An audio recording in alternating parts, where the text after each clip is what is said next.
Am I early? Welcome to the IOE Rough Cut seminar series, and today we're trying a second time for a whole lab's worth of information, or a whole group's worth of information to come at us. I think this will be really interesting to see. We're going to hear today from the Grasslands Resilience Working Group. It's an IOE facilitated engagement that has grown from a small informal reading group to a cohesive group of faculty, stakeholders, and students who share a common interest in understanding system dynamics in the vast landscapes of central Montana, east of the mountains. And we'll see some maps so you'll orient us, I assume. It brings together students and faculty from earth science, animal and range science, plant bioscience, and LRES. It remains open to any interested participants. Graduate students, particularly Kate Epstein, who's provided a lot of leadership of this group, have made a substantial commitment to the growth and momentum of the group, demonstrating both need and capacity for structured interdisciplinary inquiry at the earliest stages of graduate training. So this really represents an interesting thing where the students have really gone beyond their typical assignment to do some nice work. That all these students are putting in time and energy in addition to their regular coursework and RA duties to participate, and this is really an admirable aspect. This is an exciting experiment in interdisciplinary learning that is closely linked to a set of real-world problems and real-life research partners. Today, these students are sharing the product of an interdisciplinary literature review that is grounded in social-ecological systems theory and practice. They have each gone to some length to learn and synthesize material from both within and beyond their respective disciplines, a task that has been at times messy, but always demanding in the end, enormously productive. So this is exactly the spirit of the next level of IOE engagement. So I think this will be really exciting. I'm very interested to hear what they have to say, so take it away.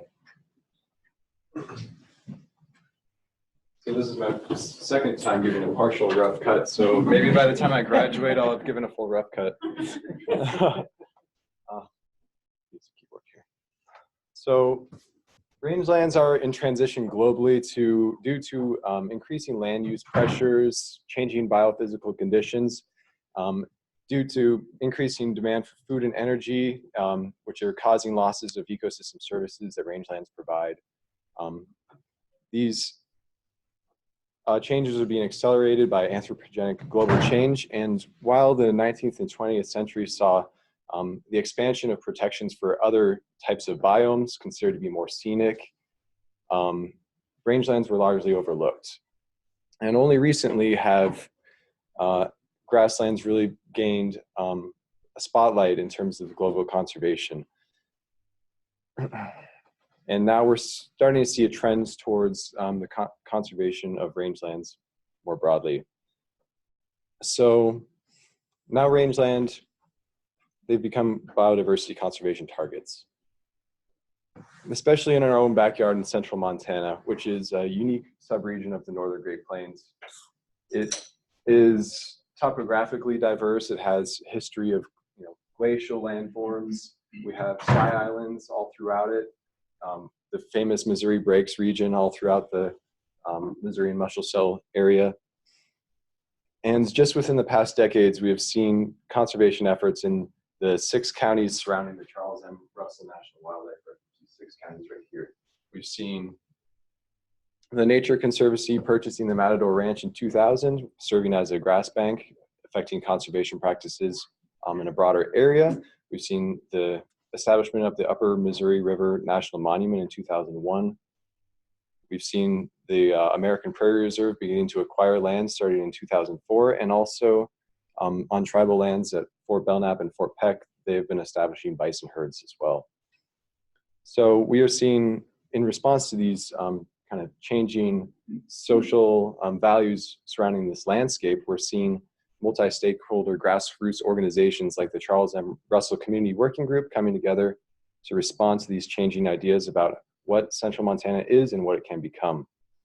So despite all of this attention, we still know very little about how the social and ecological systems in central Montana are functioning, and there's considerable uncertainty regarding whether central Montana will even be a rangeland in the future. So enter the Grassland Resilience Working Group.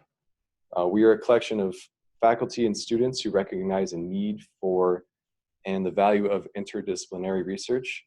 And as students and faculty at a land-grant institution, we recognize that Montana State University can do more to meet the research needs of our state and our fellow residents. So this group is somewhat unusual. We typically, groups such as this form in response to a funding call where everyone scrambles together to quickly cobble together a team. However, we're working in reverse. We're trying to build relationships and seeking to develop an understanding of the social ecological system in the region in anticipation of future opportunities. We are motivated by our intrinsic desire to study this fascinating social ecological system, and we are anticipating future critical research needs. So what are we doing?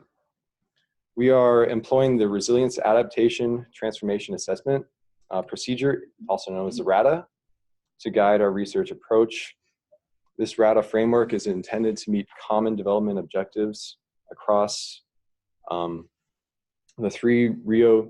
UN Rio Conventions, the Emerging Sustainable Development Goals, and the Global Environmental Facility programs. So though motivated by emerging crises in the developing world, the RATA also builds on expertise in resilience assessment in Australia and other places, which have similar climate, water, and land use issues comparable to the American West. So this is an iterative process. You can see the lines squiggling back and forth between earth scientists, ecologists, geographers, back to landowners, agencies, local governments, and other stakeholders. We are focused on the first step in this process, the system description. That's what we'll be presenting today, is our work on that. So the goal of our review that we are presenting here now is to advance and connect two important trajectories. First, the evolution of research and discovery about key social ecological dynamics affecting rangelands, and the development of adaptive management strategies on part of key resource managers in the region. Our strategy followed a process of identifying sets of system drivers and functions that have currency problems for scientific and land management communities, and reviewing and assimilating published research on each of these driver function dynamics, and distilling the review into key takeaways for research and management policy. So how did we start? We got together, we thought about what's going on in the system, we made field trips, and we had engaged with stakeholders in the region. We identified drivers, shocks, regional governance opportunities, just to characterize the social ecological system, to really wrap our minds around it. So the point here is to not understand everything that's going on, and the point for you is not to be able to read it. But this is just to say that this is a really complex, interconnected social ecological system, and we have since distilled the spaghetti chart into three key functions in the region. So how do climate change and disturbance influence rangeland productivity? So that's what Bryce will be discussing today. Hannah will be covering how range management practices influence biodiversity and outcomes. And Kelly will be sharing on how markets and land use policies affect land use regimes in the region.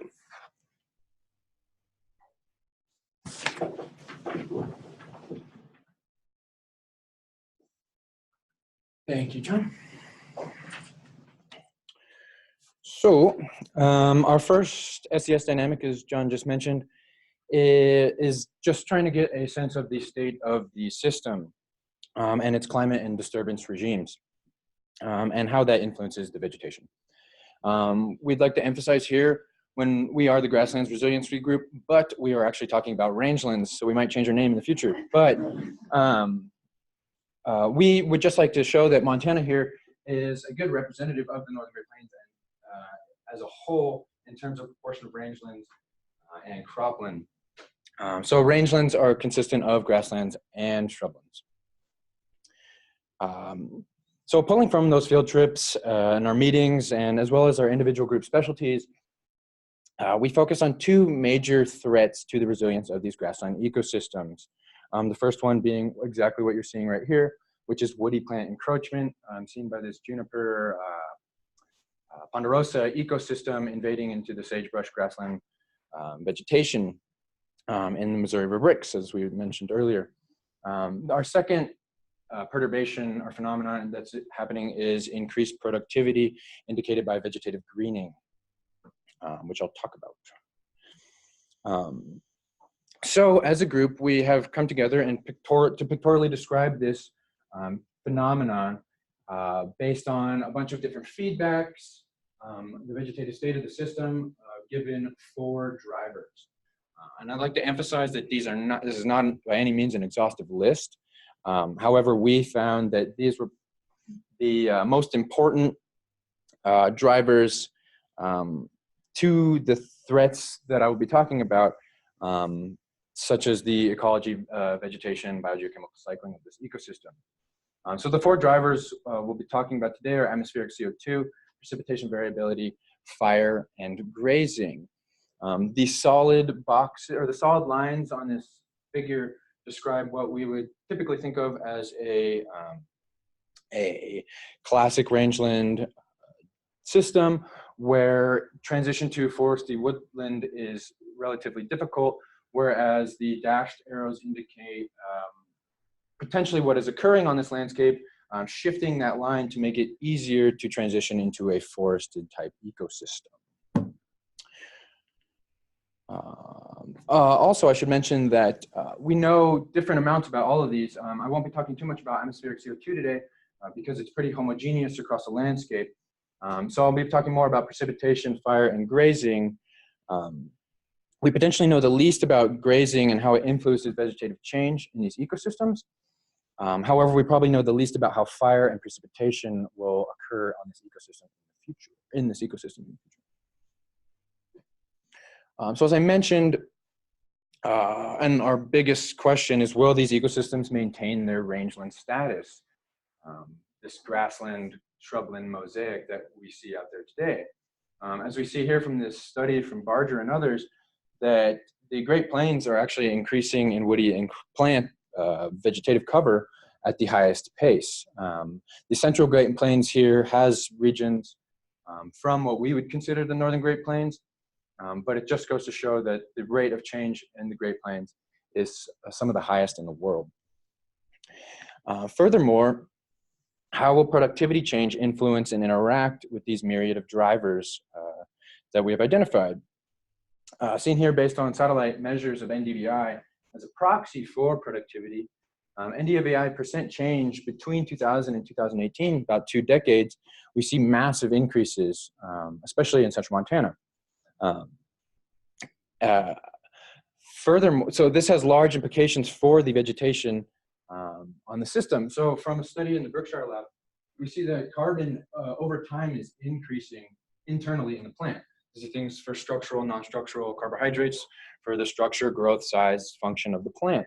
However, simultaneously, this increase in carbon, we see a decrease in nitrogen over time internally in the plant. This is likely due to increased CO2, but not enough nitrogen availability, not enough nitrogen availability in the ecosystem to keep up with this productivity increase. And this obviously has large implications for ungulate grazing and ecosystem nutrient cycling in the ecosystem. So those 4 drivers, I will be skipping over atmospheric CO2 increase, starting here with climate. Climate theoretically, or precipitation I should say, theoretically imposes a maximum on vegetation, so a theoretical threshold per se on the amount of woody plant cover, linearly increasing to some maximum mean annual precipitation. But as you can see from this study of the Great Plains from Schultz and others, that there's massive deviations from this line, and that's largely from fire, grazing, nutrient availability, these sorts of disturbances, drought potentially. So we know that precipitation is a really large part of this system, but not necessarily the whole story in terms of plant cover. We also see that from central Montana, Brusset, Glasgow, Lewistown, Rocky Boy, and Zortman, just climate stations within the region, we see that the rate of precipitation change over time is increasing. And so an increasing rate indicates that precipitation in this region is actually accelerating, i.e. the system is getting wetter faster. So, which has implications for the amount, especially if we remove disturbance. But the amount of precipitation isn't the only concern. Another potentially more important driver is how it falls and when it falls. We know that drought has historically been a large part of this ecosystem, indicated by this salinity metric from Moon Lake in North Dakota. We see the Dust Bowl here is a small blip compared to what historically was the salinity levels of this lake, indicating that these ecosystems have evolved with really frequent drought in this really harsh environment. And so this is something to consider when we think about how the future vegetation will change as we see less frequent drought perhaps and precipitation increase. Secondly, we see that the timing of the thaw, spring thaw, has decreased over time in this northern top panel. And we also see that the amount of snow that is falling, or the amount of precipitation that's falling, is less snow than historically was. This has large implications for the tree grass root dynamics, where trees can access deeper storages of water, so snow melt, percolation deep into the roots, deep into the soil, versus grasses which can access quick rainstorms, those sorts of things. Our second driver I'll be talking about is fire, and how historically it has regulated these ecosystems. This figure from Dave and others shows a classic probability fire curve where our ecosystem falls somewhere in this high probability of fire region. However, long-term suppression has really, shown by the diagram, decreased the stability of that ecosystem. And potentially, if we have a low probability of fire and we get more productivity or more moisture and more productivity, this could potentially shove the ecosystem into a more wooded system. We also included this figure by DeLuca just to show that fire has large implications for nutrient cycling in ecosystems. And as you can see, these gray bars here are the burn, ponderosa woodland ecosystem, and black bars have not been burned, and gray bars are taller, indicating more nitrogen availability. This comes from a more woodland type system, so how this dynamic is influenced in a grassland or rangeland type system is of active research in a lot of the labs probably here today. And then complex grazing, as I mentioned earlier, grazing is extremely complex. As you can see, there's a lot of things going on in this figure. And my goal is not to describe everything going on, because I couldn't do that. But a lot of the literature, I just wanted to emphasize that we don't know too much about grazing in this ecosystem. But what we do know is that it can promote nutrient cycling and maintain moderate fuel loads. A lot of which is interacts with fire, as you can see here. However, a lot of our research that we've discovered through this synthesis has come from southern Great Plains or tall grass areas in savannas and tropical regions, as you can see by this really, really skinny bison, also known as a water buffalo.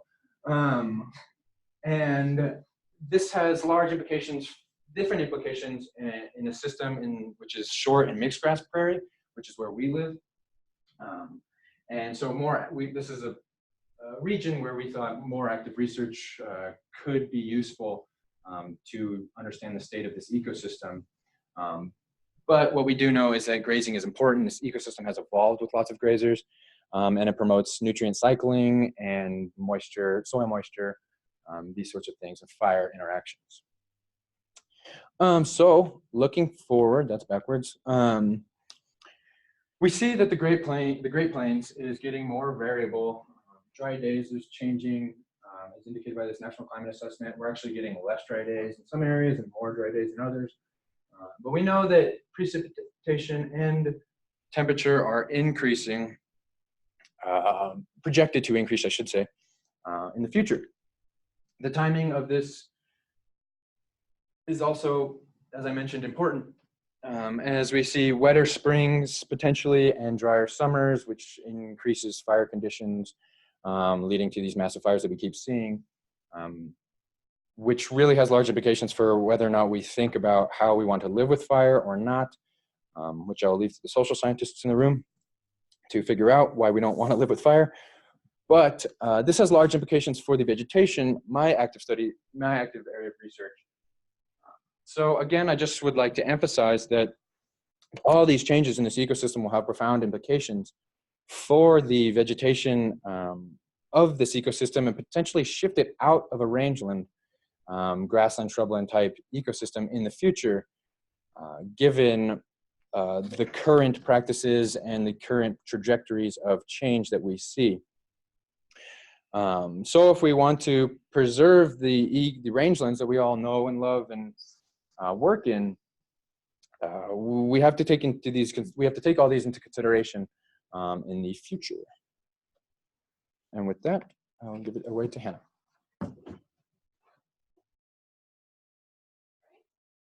Before we get started, I just want to let you guys know that I spend most of my time thinking about microorganisms in soil, so and their biodiversity, and so bear with me as I kind of scale up just a little bit. But as I've kind of realized, there are quite a bit of similarities between those scales as well. So okay, that's also backwards. Moving forward, as Bryce has mentioned, the ranching is the primary land use in our area of our study, and we've been experiencing a lot of these landscape and ecosystem transformations, such as habitat fragmentation, where we're building more roads and fences and just more developments in general, changing water flow patterns, that kind of thing, and also changing grazing strategies over the years, as well as the different the climate scenarios and predictions that Bryce also mentioned as well, with the effects of fire suppression and greening that are all having large effects on the biodiversity in this system. In a lot of cases, has resulted in a loss of rangeland biodiversity. And so this wouldn't be a grasslands talk if we didn't have this figure, right? So mostly when we talk about grassland, rangeland biodiversity, a lot of the literature that we look at involves birds and bird biodiversity. And the reason for this is because they're particularly sensitive to change. They have wide-ranging habitat requirements, and they play important ecosystem roles, such as predator-prey relationships, they're seed dispersers, as well as pollinators.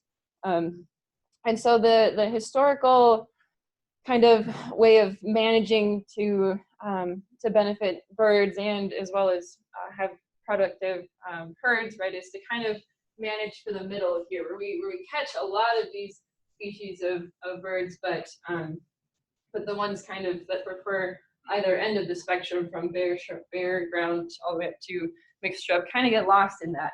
So the literature that we have been looking at and talking with stakeholders and everything are moving more towards this idea of managing for heterogeneity, where you kind of get all this entire range of ecosystem variation within your management system. And also want to mention that wild cropland conversion also has very significant impacts on bird biodiversity. It's a lot more straightforward than in rangelands. So we kind of, as you can imagine, right, probably any kind of grass perennial system is better than row crop agriculture, right? So decreases in biodiversity. But in rangelands, it's a lot more complicated, and there's a lot more we don't know about the various relationships between management practices and biodiversity, which is why that's what we're more focusing on. And I also wanted to show just as an idea of the effects on grassland birds over the years. So this is from the breeding bird survey, that we see these pretty significant decreases in grassland biodiversity. And kind of as a foreshadowing of what these next few slides are talking about is this big variation. This is 95% confidence interval, right? So to me, that speaks to the complexity of the system and the fact that there's lots of different birds that have all these different habitats, and different management practices obviously affect them all very differently.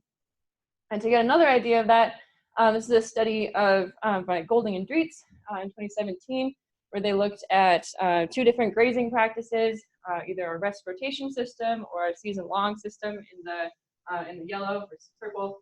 And we see these very different responses for different grassland bird species. So, for example, the lark bunting, this is average abundance per 25 hectares, and different panels are different bird species. So for the lark bunting, they actually benefited from the rest rotation versus season-long grazing practice. However, the McCowan's longspur had the completely opposite effect, where they actually preferred the rest rotation, or they preferred the season-long over the rest rotation. And to further complicate things, there's some birds in here, right, that had no effect at all. They didn't care what management system you used. So it's hard as a producer, right, to figure out what management strategy to use to kind of meet these biodiversity goals, if that's something that you're concerned about. Another factor that we realized is pretty important is the scale at which you're looking at this. So traditional models of bird biodiversity tend to look at the local scale. So for example, like 2.6 kilometers squared scale. And so for the chestnut colored longspur in this example by Lipsy et al., their traditional model at this smaller scale saw barely, very little difference across different levels of greenness, or NDVI, so amount of vegetation that's present. So it didn't seem that the amount of greenness really made a difference for the predicted probability of finding the chestnut colored longspur. However, Lipsy and others, what they did was they thought, well, let's look at the landscape from a farther back and see if maybe even when local conditions aren't favorable, the broader landscape may still be. After all, they're birds, right? They can just move around a little bit. And so they saw that, right, there's these much more differences, greater differences when we take a look at the landscape level versus the local level. So these gray or these black bars here are back at almost 1,500 kilometers squared level. The gray is an intermediate at 93, and we see that in comparison, right, the probability of finding these chestnut colored longspurs at the landscape scale is a lot higher than what's predicted at the local scale. So right, so even when the local conditions may not necessarily be favorable, the broader landscape may still be. So again, that kind of speaks to, if you're trying to pick if you're doing rest rotation, right, picking which plots and what size of them that you're going to be resting and rotating, that makes the picture a little bit more complicated, and it's important to consider as well. Okay. And so lastly, the precipitation and productivity are also important factors to think about. As Bryce said just a moment ago, right, we're experiencing all these future of variation in our precipitation, and unknown what the productivity of the system is going to look like. And here we can kind of see that that precipitation and productivity are actually just as strong, or maybe even stronger drivers of these bird biodiversity and of their abundance than the amount of, or than the stocking cattle use, as indicated on the x-axis here. So, and there's also, once again, differences depending on what species you're looking at, right? So compared from dense grass species such as the grasshopper sparrow, bird sparrow, Sprague's pipit, to the sparse grass species such as the horned lark and chestnut colored longspur and McCowan's longspur, we see these really big differences depending on what their preferences are. And another for the last little bit that complicates the picture a little bit is that, for example, the McCown's longspur, they're in such low abundance. I think they've been decreasing by over 3% annually for the past few decades or so. So now there's so few of them out there that it's really hard to figure out what the effect on them is because they're hard to find. And so this kind of, again, highlights the need to coordinate management practice also with these other abiotic factors. And it's going to be an important thing to look at, as Bryce mentioned, with this future of more variable precipitation and unknown productivity in this system. So it's complicated, right? The picture of biodiversity in this system is really complicated, and so there's a lot of opportunities for research questions to be answered here. And another thing that we noticed was that while this is a lot of this is focused on birds currently, there's other animals out there, right? And we mentioned that that a lot of these climate, the future in the climate is going to have large effects on everything that's living in this area. So more studies on things besides birds will be useful as well. And like I said, I think this is a really great opportunity for this group to be looking at this kind of driver feedback relationship, as there's a lot of unknown questions and opportunities there. And I think the success of managing for biodiversity in rangelands and protecting it is really going to benefit from the use of advanced technologies, better modeling practices, and increased monitoring, things like that, as well as increased stakeholder involvement. And as Kelly's going to talk about now, more policy implementation as well.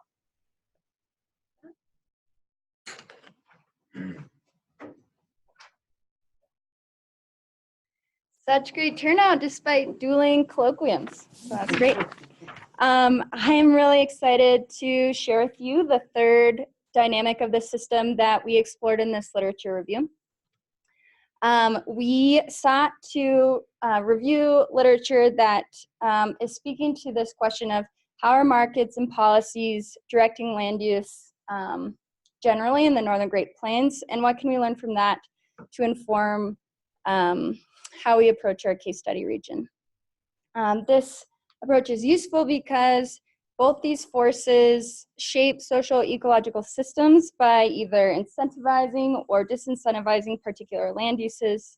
And from our humble review, there are 3 points I hope to share with you today. One is that as we tap into this research and these ongoing conversations, they are happening at a really broad scale.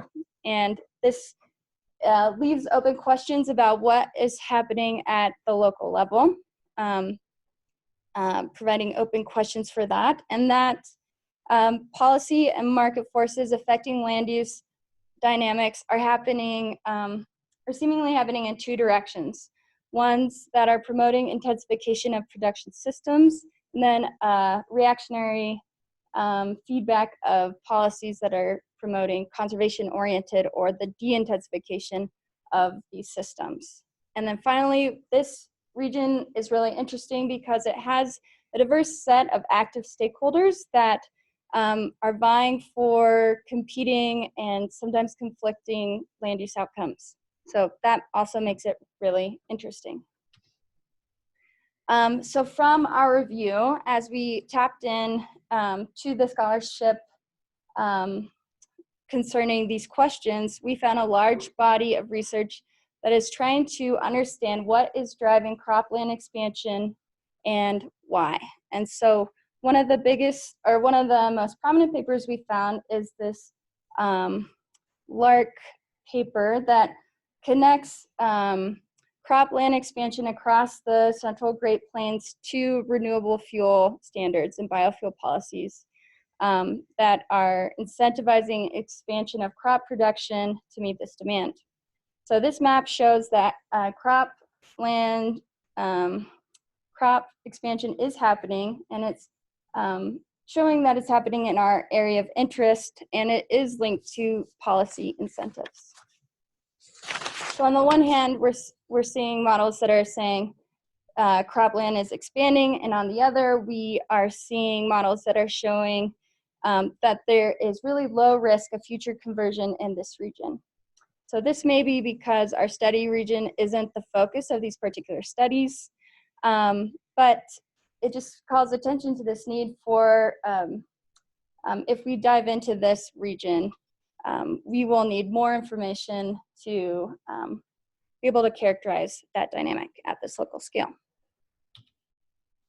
And local patterns driving intensification of agriculture and range production are similarly unclear, despite being well documented in the literature outside of this area. In this paper, Lawrence et al., Bruce is here, considered dryland wheat farming in Montana from a social-ecological perspective, and they observe high levels of intensification via technology and chemical inputs, as demonstrated in this figure, looking at fertilizer inputs change over time since the 1970s. And in range systems, there are several studies that are identifying investments in water infrastructure, such as pipelines, irrigation, and wells, such as this one photoed here, that are used as a popular drought adaptation strategy among Western ranchers. For almost 3 decades, federal subsidies such as the EQIP program have encouraged the construction of this water infrastructure as a range and resource conservation measure. So an open question also remains is whether the expansion of water infrastructure builds or constrains resilience of rangelands at the operational or aggregate scale. So in response to the intensification of range and agricultural production, emerged a suite of reactionary policies that are conservation-oriented. We've classified them as policies or market forces that are de-intensifying the system. And this really underscores the utility of a social-ecological framework, because as these intensification policies and market forces unfold, a reaction and feedback of reactionary policies aiming at conserving grasslands are affecting and sometimes interfering with development and land use opportunities. So some examples of this from the federal and state government include programs that aim to remove marginal land from production through the Conservation Reserve Program that emerged in 1985, as well as efforts to preserve prime species habitats in the Montana Sage-Grouse Habitat Conservation Program. And then federal land management is also shifting in response to grassland degradation and providing mechanisms for grazing leases to be bought and retired. One example of this in our case study region is in 2009, when World Wildlife Fund and National Wildlife Federation bought about 45,000 acres of grazing land within the Charles M. Russell Wildlife Refuge. As this new set of multifunctional values are increasingly reflected in federal policy, they are also driving really interesting trends in private land management in this region. One example of this is that this region hosts an active cohort of diverse private landowners with very distinct goals and priorities for the future of this region. Some examples of this, and these stakeholders are really experimental with the types of restoration conservation efforts they are using. This ranges from tribal communities seeking to restore wild bison herds in the region, the implementation of private grass banks and rangeland monitoring on private lands, the formation of these partnerships and working groups to address some of these goals, as well as large-scale private land acquisition to create a native prairie reserve. So the extent to which these stakeholder groups' goals and plans are synergistic or conflicting is still unclear, but it remains an open question how policy and planning might support better coordination of these goals and reduce conflict among groups.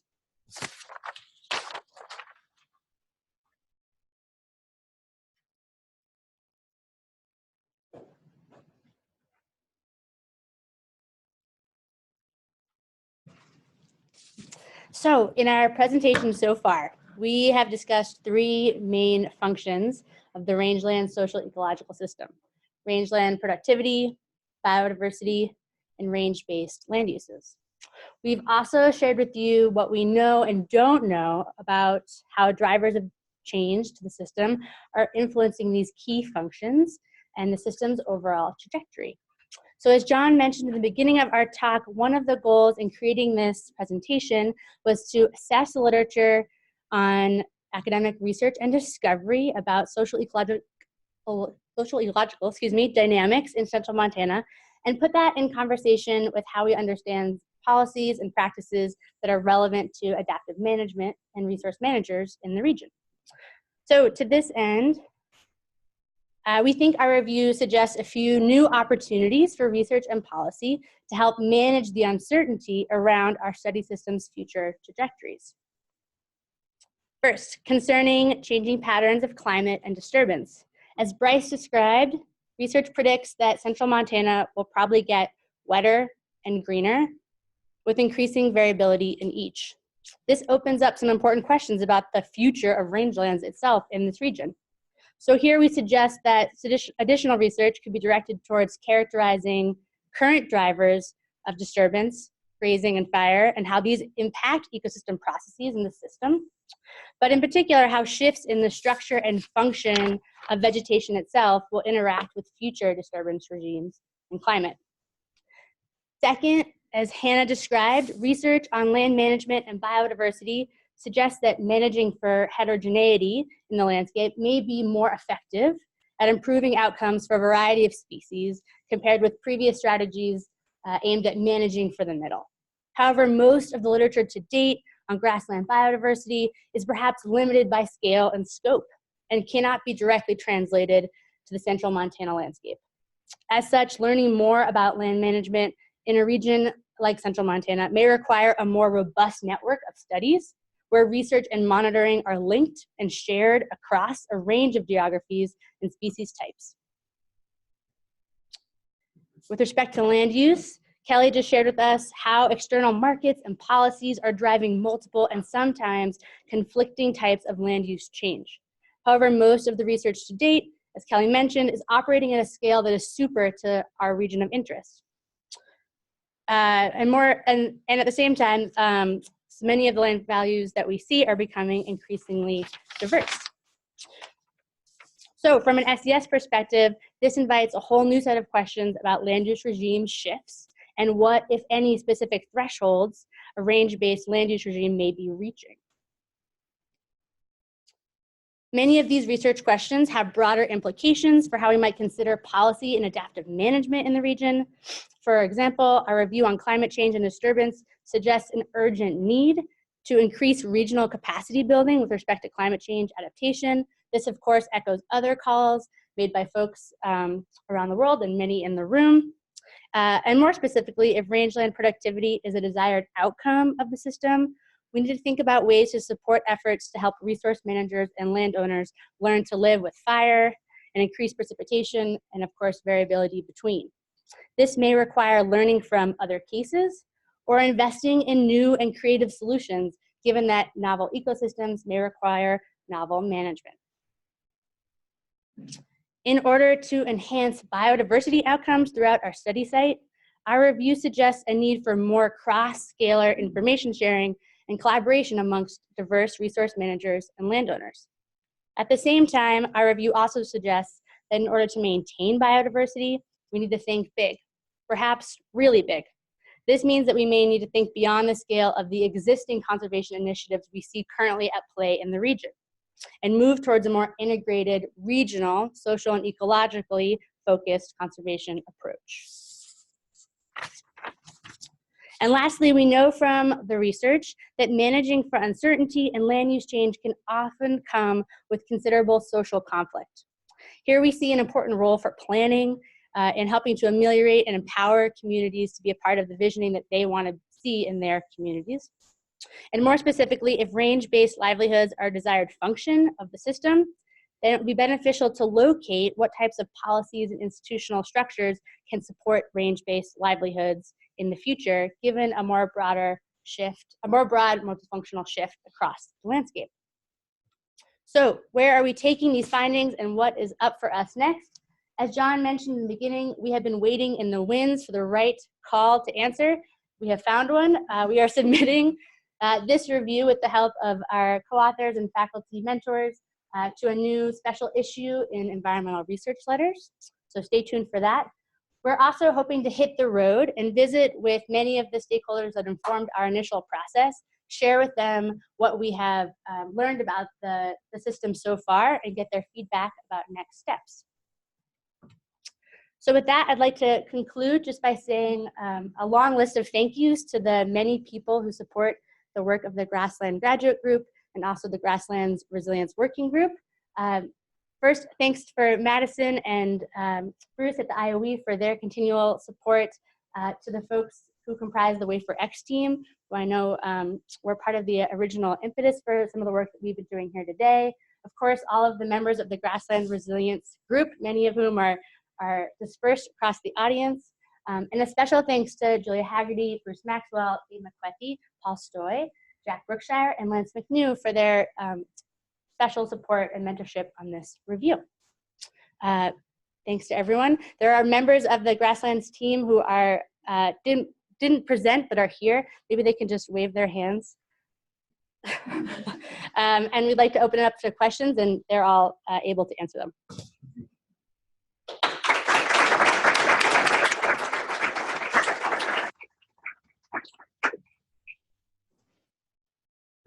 So in the diversity section, this is great. The whole thing is just fantastic. I would have two questions for you. The first you probably should address. You said you were especially interested in the microbial and so on, and that is so cool. I'd like to hear something personally. But then you were thinking about diversity and simple systems with low diversity and complex systems with high shortgrass prairie, very low diversity. Cottonwood communities easily are our most diverse community, and it strings all out along the Yellowstone. I think it's important to think about maintaining those things that we could think about managing for the middle. I think it's a mistake. We're going to dump the species that belong on the dry end. We may be dumping species that are on the far end. We talked about that in the hotspot time.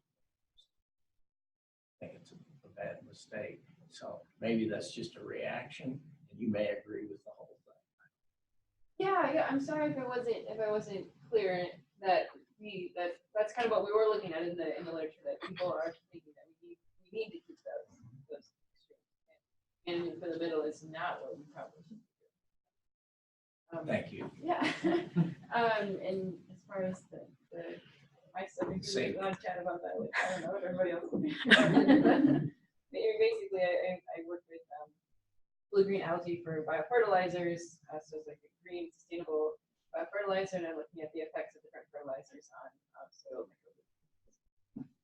Excellent. Questions?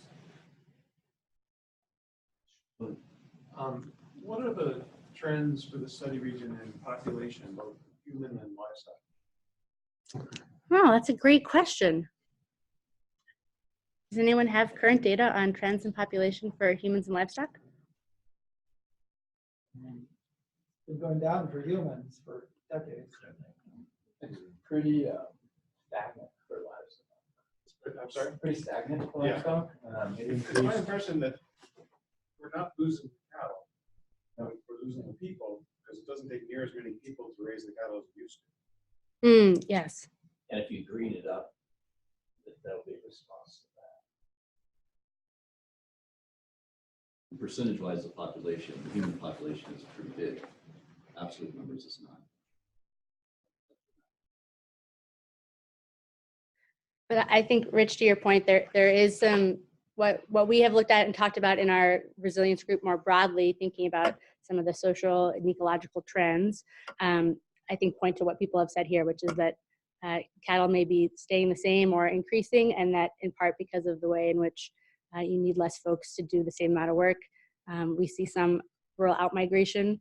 I think that some of the conversations we've had with folks on the ground offer a counter narrative to that, which is just to say that there are seemingly places all across central Montana that are inviting young folks back to the community, and we see that in different ways.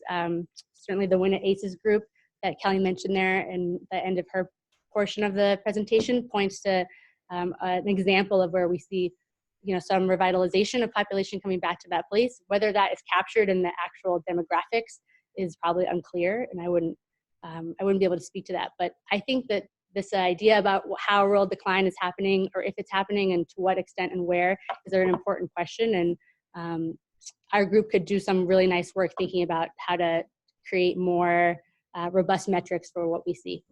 That's a great point. So thank you all very much for awesome presentations. It was fun to learn new stuff.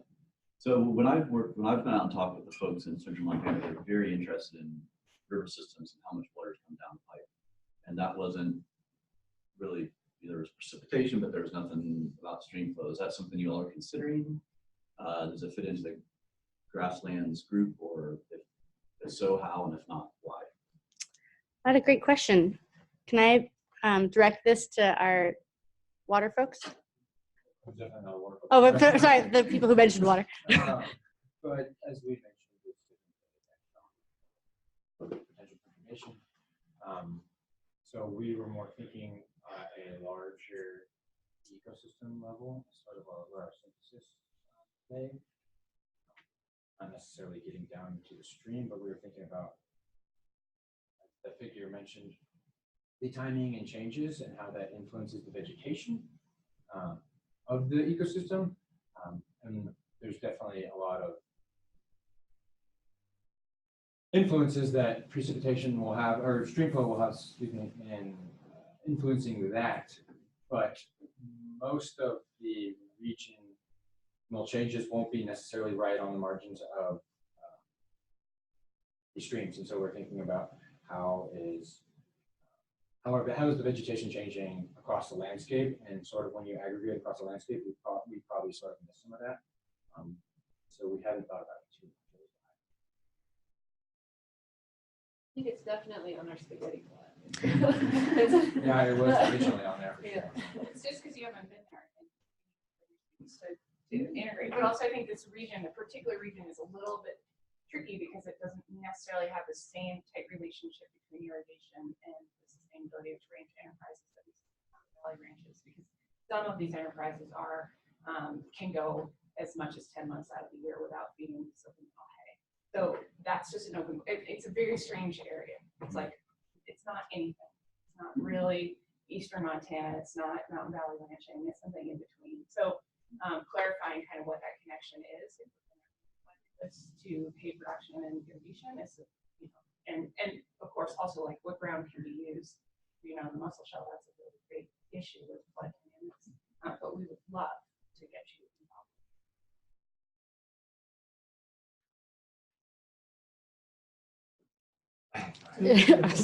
But just wondering, with current rates of change, and especially with respect to wildlife or other biodiversity, does it look like there are species that might not be able to adapt either by moving to a different region or whatever, that we may be losing species, or is that, do you have enough data to speak to that? There is.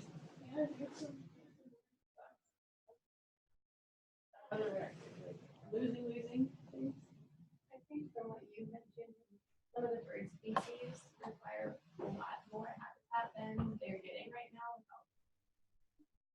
So I think we have seen really dramatic declines in some of them that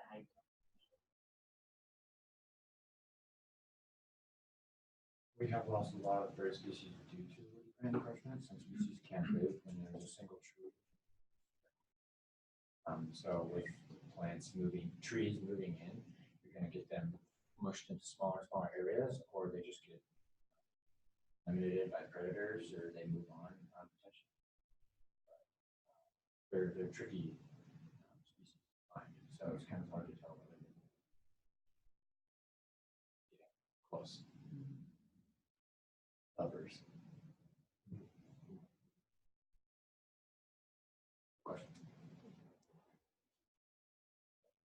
Sorry, Bruce. Well, I was interested in maybe getting more details about what you're thinking as you scale up in terms of conservation, socio-ecological change in the region. And if you go to the global scale, there are some real targets set for how much of the land. Montana as a political boundaried entity is ahead of that in many cases, but there's most of the country that's not. So just curious on your perspective of how that as a global driver could still influence a place like Canada. Relatively low human population would be looked at as a small effect on humans to actually hit some of those targets that are global in nature. How do you reconcile that with the folks that are there and not so in favor of that conservation? Yeah, it's a good question. I'll say a little bit and then I'd love for other folks to jump in. From the way I understand your question, there's a whole movement happening globally around conservation. And I understand a lot of that is around protected areas and putting land under protection. And I think that has its own, and there's a whole debate about what that means, whether we need to have sort of half earth protected, sort of a la E.O. Wilson, or whether there's another way to understand how conservation happens on the landscape. Central Montana offers a really, I think, unique case study to think about. It is a low density population area, as you describe, which to me says there's an opportunity to get a lot of folks to work together. It's a smaller group of people that need to coordinate amongst these landscapes. I think that it invites a discussion about what can conservation look like beyond protected areas. So if we want to think about how to make conservation an inclusive practice that is global, that is reaching beyond the boundaries of any state or national park or, the Charles M. Russell in our study region, that Central Montana has this unique ability to offer the opportunity to say, can we come up with a set of targets that we are all invested in that can go across boundaries? And that would speak to, I think, a lot of the ways in which that global mission is trying to achieve, right? They want protected area because it's hard on some level to negotiate across jurisdictional boundaries. And that's true on some level, but there are a lot of folks, I think, who are excited and thinking about what can we do together? How can we re-envision what conservation means to hit many of the things that we're interested in? But I would love anyone else to follow up on that as they see it. I guess I would also add that in thinking of Montana's role in kind of conservation globally, I kind of think like, oh, we have been for a long time with Yellowstone National Park that are outside of our state, and how just this is a new opportunity to provide a model for future conservation efforts. And, not necessarily like Katie said, putting a boundary around it and keeping humans out, but how to really scale up conservation across very large landscapes, while considering social and economic and other important factors.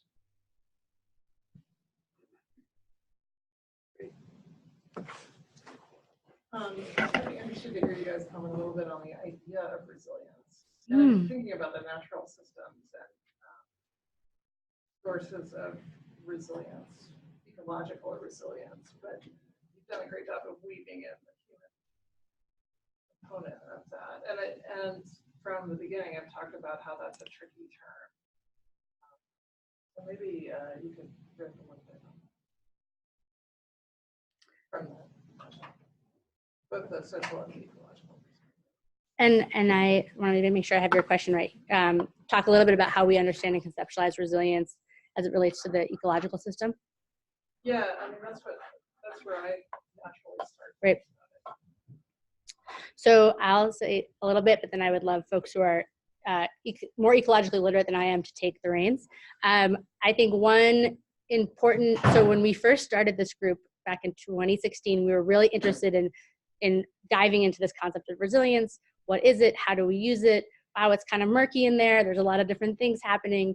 And the one thread that I think we've tried to hold on throughout this group is to really try to articulate as best we can resilience of what to what.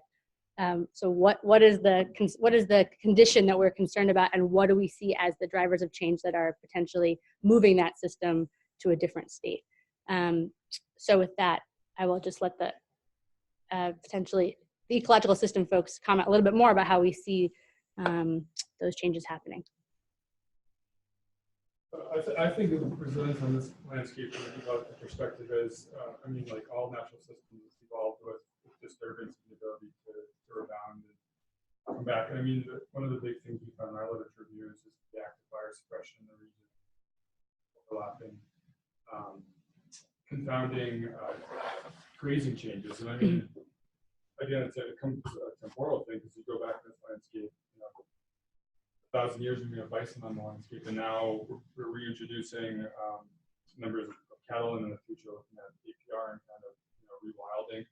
I mean, there's obviously there's a capacity for central Montana and the northern Great Plains in general to withhold and withstand these disturbance. But I think really the overlap that we're kind of focusing on is how these ubiquitous changes like CO2 changing the landscape that it hasn't seen kind of in our time here. So we're trying to disentangling those has been quite the effort just to think about, and trying to hone in on the ones that we see are really going to